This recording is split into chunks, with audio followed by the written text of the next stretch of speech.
Alright, hello everyone. It's been a week since we last talked about a potential balance change and about 3 weeks since an actual change in cards live.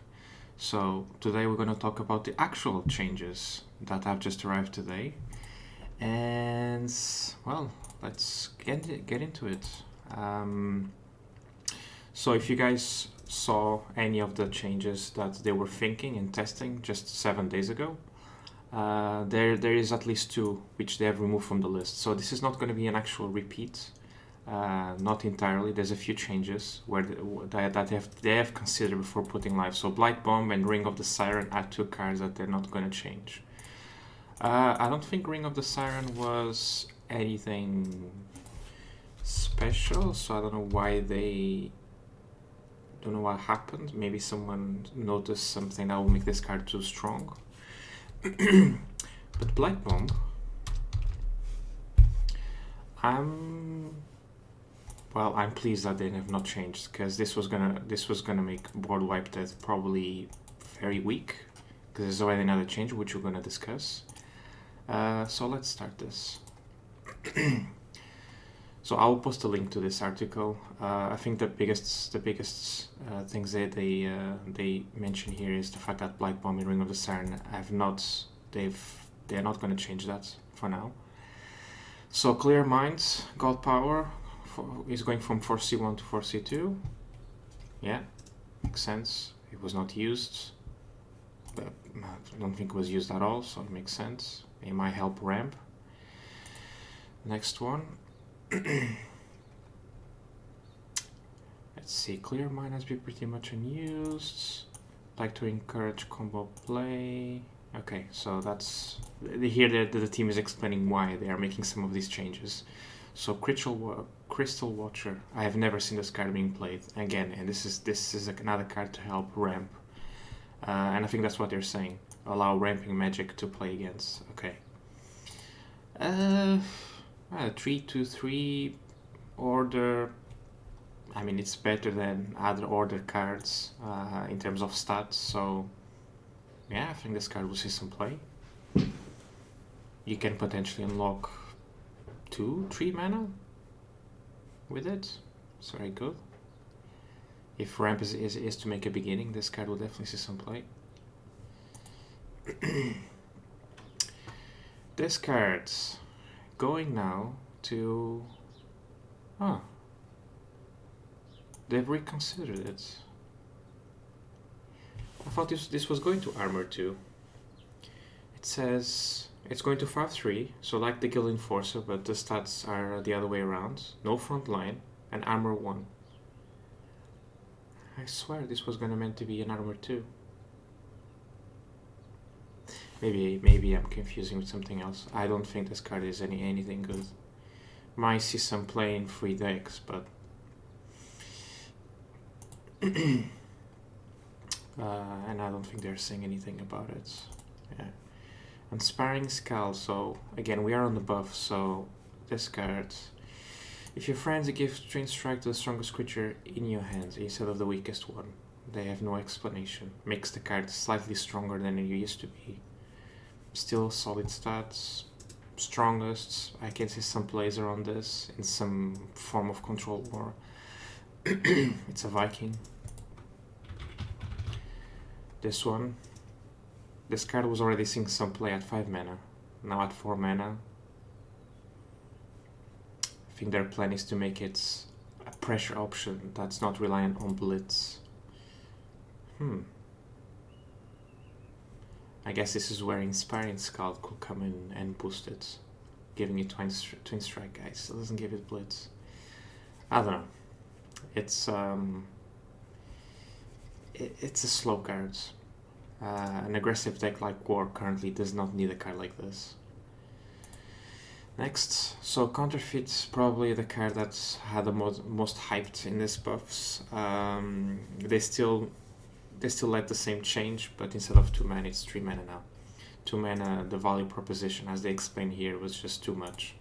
Again, I think this is 1 out of 2 cards that actually do not remove durability of your opponent's relic, actually destroys it, so that's a big deal.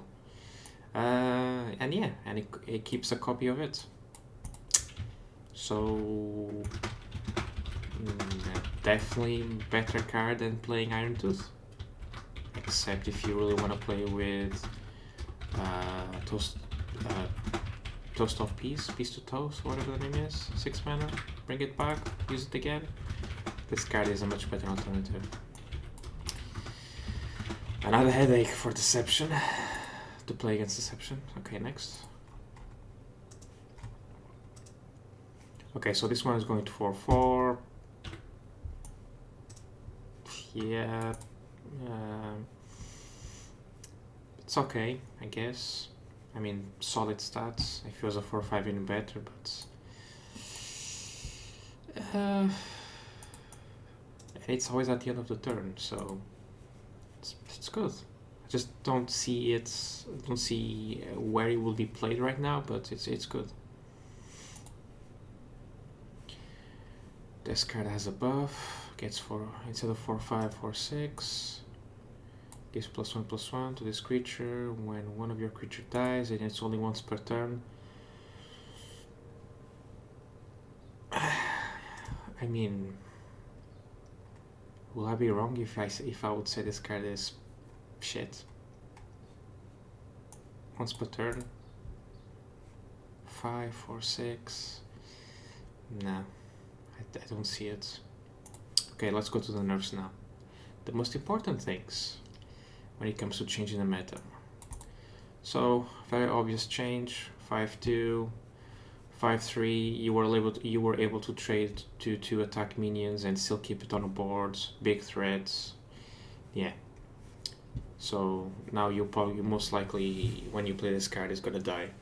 Still has the overkill if you frenzy. Still can cause a lot of damage. And obviously if you play things like the Enduring Shield, or if you buff cards in your hands, or you get it from Out of Its Misery, still very good card for aggro war, no doubt. Soul Survivor.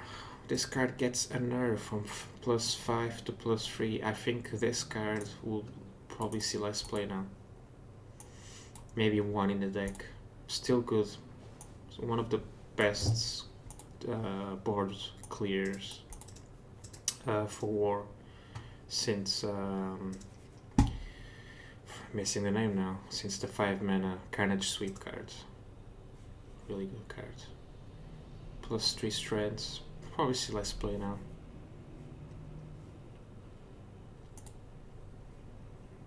Southern Bloom +4/4. Yeah, very explosive card. Like the change. I do wonder how we're gonna get there. We'll talk about when we get there. That was for Southern Bloom. Warmonger Smith +1. Again, this card is a power creep to Skeleton Heavy, so makes sense. It's still a solid card, better than a Skeleton Heavy if you're playing war. Still give +1 to a relic. It's nothing to be said here. It's very good. Moonlight Charm. There was a time that Niche was playing this a lot, not as much anymore. And this is a nerf because now you're not able to attack with it. So before you would play this, if you were not frenzy, even if you're frenzy, and somehow you were unable to attack to get the frenzy next turn, you'll just attack with this, and then the last durability will just buff your minion. So they took that out. Let's see. Besides that, I think that's the only change. It became an ability instead of the end of your turn, so yeah, you're not able to play straight away. The card is still good, but there's still better relics in nature. There's still a very good relic, the Fey something blade. Yeah, it is a nerf. This card 2/2 makes sense. Solid 2/3. I mean, the power itself is very strong. You don't really need it to attack, or you don't need those extra stats to get that Vibrant Fruit. So, I mean, they have their own explanation here, but it's really not much to be explained. I'm sure everyone here has faced this card. It makes it a bit easier to kill, I guess, with the Axe Woman, with the Blitz cards. fair change. OD removes backline, more than a fair change. This is still better than a Raid Revealer or Reveler. Still the same stats, still protected, still an amazing, unique effect. It's a nerf, not a big nerf. If you had backline, absolute nightmare. If you're not able to kill this creature straight away, the war will just fill the board with protected creatures and you're never able to touch it unless obviously you have spells. Now, one of the biggest changes that affects my playstyle, my board wipe death, which is just a nibble. It's a big nerf. It goes from dealing 1 damage to heal your god for 7 to 5. I think it's a bit too much. I just think 2 mana card to heal 5. You still need a friendly creature. Then let's see their explanation. Part of Dead's capacity to ignore board development stems from the ability to heal back up. Overbearing, tweaked. I don't know. I really need to reconsider. It's just an evil change. It was such a crucial card in board wipe death, and since the appearance of so many aggro decks, so there's 3 of them. Nature with Sudden Bloom, Explosion,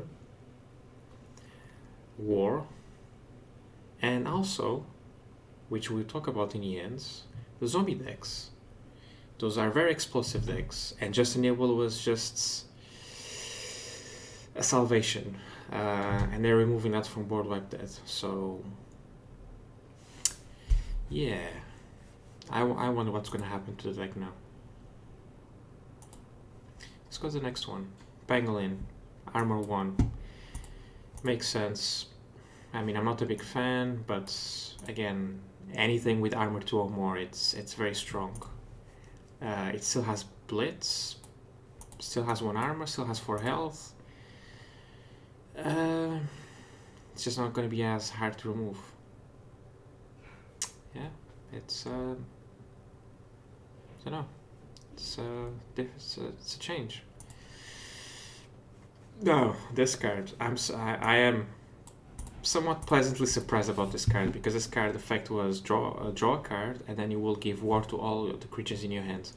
I saw this card one of the most powerful yet I forgot the correct expression, but it was one of the cards that no one was talking about because it was a bit slow for the current meta. But giving war to all of the creatures in your hands, including the creature you might draw from this, was just too strong. So now, by doing this change, which gives ward and protector to your god, they're kind of trying to bring that format to mage again, which gives protector to your god, because they removed the god power that used to do that. So now you have this card, you have a 5 mana card that gives protected and it removes a mana log, and then you have those 2 mana creatures that also give protect to your god. So kind of bring it back. Yeah, I think this helps with the ramp. What they're saying. The concept of warding all creatures in your hand is a good one, but the strategic slot is filled better with Oni. Okay, this is, I guess, is to help with aggro. Yeah, it's a good card. You definitely see some play in some sort of ramp. Maybe ramp is gonna make an appearance. Okay, next change. Enchanted Chariot. This was a complete change. Let me remember. Used to be a 1/1, deal 1 damage to enemy creature. Now it's 4/3/3. Oh yeah, draw a structure from your deck. What I like about this card, it reminds me of. It's the same stats as these cards here. Pull. There's 2 of them. You guys are probably familiar with. It's 4 mana. There they are. Pull the highest cost nether from your deck. Pull a random dragon from your deck. 4/3/3, 4/3/3, and exactly what they're doing here. So 4/3/3, draw a structure, not pull, but draw, which makes me think, what does that can mean in the future when it comes to drawing or pull? Is there an order for that? Do they mean different things? Anyway, draw structure from your deck. It's a structure. Don't know. I see some play, somewhat of a structure deck. I can see Mage playing structure because of the engineer, architect. Yeah, because of this card here. It can make some use out of him. So I like the change. Next. Now they completely changed the talismans. I've never really seen them being played, so let's just focus on what are they gonna do now. 2 mana, 0/2, swap a creature's strength and health. Not sure what this will be used for, but I'm sure the meta will require this at some point. Still fairly weak. Blazing Talisman. Oh, after enemy creature attacks your god, give it burn +1. When a creature with burn dies, give your creatures +1 regain. Ooh. Now this is interesting. This is very interesting. This is becoming. This could be one of the best alternatives to this card.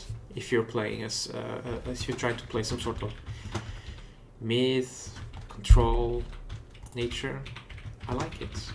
2 mana, permanent, unless obviously your opponent destroys it. Gives +1, and then when it dies, it gives your creatures, so it's all of them. And you have some cards for burn. There's this new one. Not. Let's see, nature. Lightning strike. Usually the creature doesn't survive when you have this. I like it. You can mix this with a god power. Deal 1 damage to a random creature. Heal 1. Using things like spells. This can obviously go. This ignores wards. It can pop the protected. I like it. I like it. Definitely gonna try this card in nature. Probably one of the best changes for this talisman relics thing. Okay, next.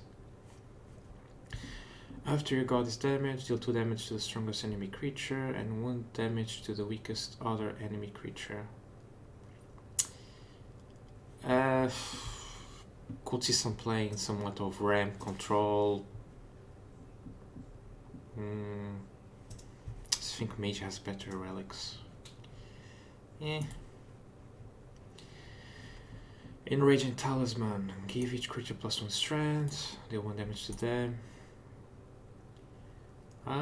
If you are trying to play cards that get strengths when they suffer damage, there's a few of them. I can see in this some sort of combo war. Okay. After enemy creature attacks your god, give order +3 to that creature. Okay, so that creature is good. Okay, so that creature attack has +3. And that creature won't be able to do anything for 2 turns. And it's a 2 mana 0/3. Might see some play. You know what? This might see some play. I don't think I thought much of this card early on, but the +3 order means that that creature won't be it'll be +3, +2, +1. Yeah, that creature will definitely not be able to attack next turn. You will still have order until the end of your opponent's next turn. Also means you can't attack it. Interesting. What it used to be before? 4 mana, 3/3. It's another help for order. Probably better than this one. probably better than this one. It's more use.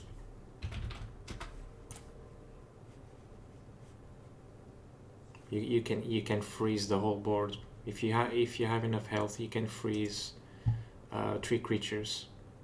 It's good. I like it. Definitely gonna see some experimentation. Okay, for the last talisman. Give a creature at the end of your turn, deal 2 damage to both gods. They remove vulnerability from this relic. I think I liked this card back then, when I read the effects. Used to be about zombies. Oh yeah, this is a death one. Yeah, it's definitely gonna help accelerating the type of burn death you see.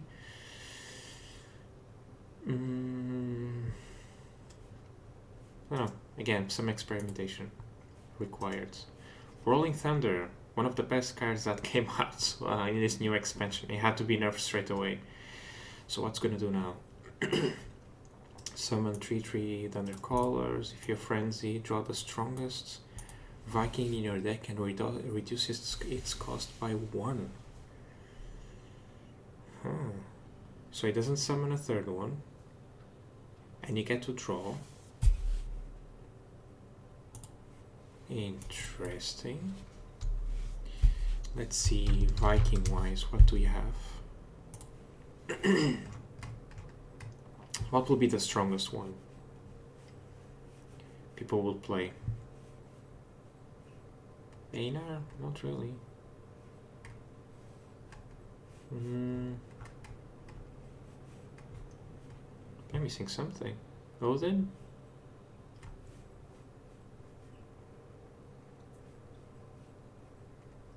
I don't see it being played.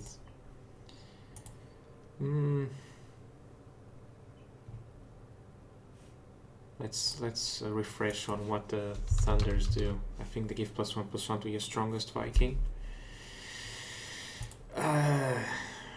So 7 mana, 2 3/3s, which might be 2 4/4s, and you draw a Viking, reducing his cost by 1.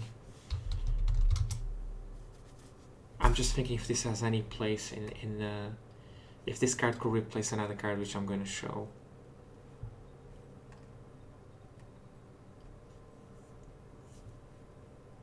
I wonder if this card could replace let me get there, I forgot the name.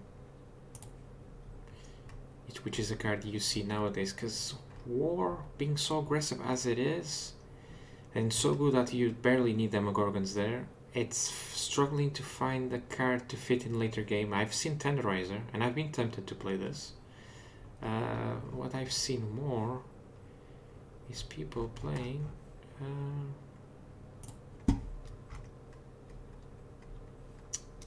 this one, Strength in Numbers, which is quite slow, and it definitely doesn't help if you're going fatigue.